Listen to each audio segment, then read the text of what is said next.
Good morning. I'm not sure I want to speak Have to you you after playing that, to be have you honest. recovered? Crookie, I've got to say to you, mate, I don't know whether you agree with me or not. I actually think the general and overall reaction from the Manchester United fans has been quite calm. I mean, clearly, we've had callers phone in and go off their head, and I get all that. But I just think overall, the callers that Laura and I have had yesterday morning and one or two this morning seem to have been quite philosophical about the whole thing, even though it was a disastrous result. Well, it wasn't calm on the boot room on Sunday night, as you, I as you heard it, heard mate. there. I But, heard it as well. listen, 7-0 worst defeat since 1931 is unacceptable. And I think the reason that probably Manchester United fans are calm is because it's a week after they've won their first trophy in 6 years. They know that under Erik Ten Hag, they're in a good position to qualify for the Champions League. They've still got two more cup competitions, obviously the Europa League, Real Betis on Thursday, Fulham in the FA Cup quarterfinals on the horizon as well. But I'm fascinated to see how they bounce back from here, because I looked at the running stats.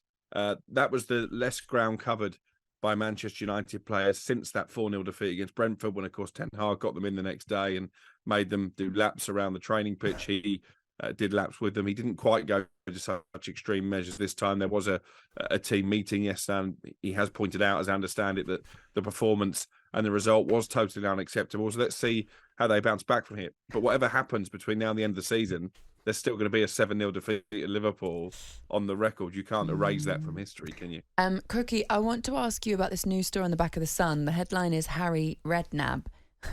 Manchester United believe that they will land Harry Kane this summer if Tottenham finish outside the top four. How much more can you expand on that story for us? Well, I can understand the logic because Harry Kane is coming to the end of his contract. He'll have a year left this summer.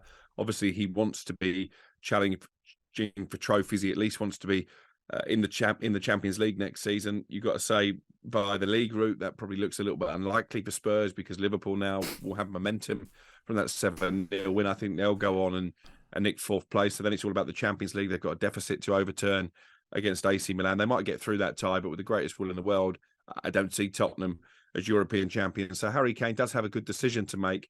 Having said all that, I was told at the turn of the year, when these links with Harry Kane first started to emerge, that Daniel Levy, notoriously difficult negotiator, would be reluctant to sell Harry Kane to a Premier League rival.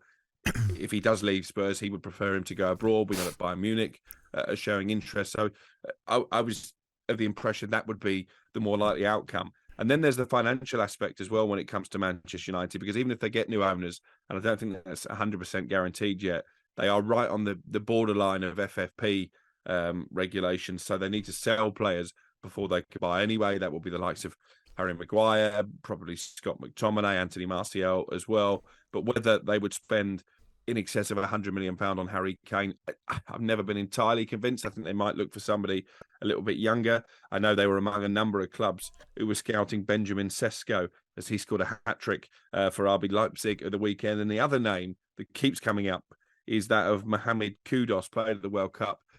He's known to Erik Ten Hag from Ajax. So, yeah, I think it's going to be interesting to see what happens with Harry Kane. Do United go down that route? Does Daniel Levy soften his stance? I think at the moment that they're the two big questions. The only thing, Crookie, but you would have to say, and correct me if I'm wrong, I think we know, is it 18 months he's got to go in his contract? Is that right, Crookie? 18 months?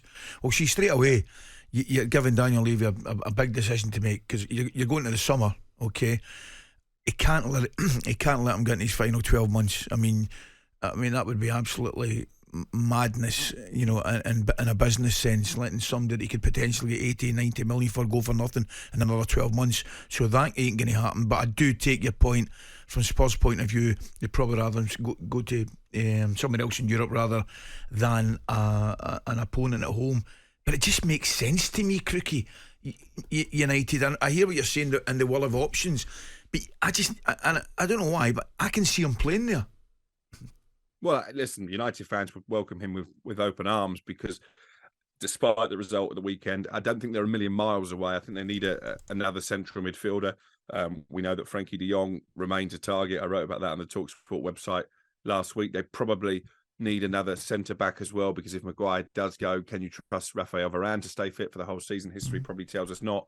but certainly that number 9 position is a big one, because with the greatest will in the world, Wout Weghorst has done a job to a point, but clearly isn't up to the standard to take United to where they want to be. The other question for Harry Kane is, does he want to stay in the Premier League and go on and break Alan Shearer's goal-scoring record? How important is that to him?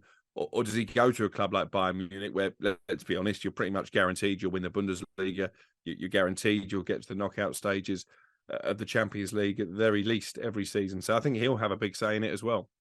Definitely. Crookie, how would you feel about that as a Manchester United fan, to bring Harry Kane to Manchester United? Do you think that that would make your team as it stands solid title contenders?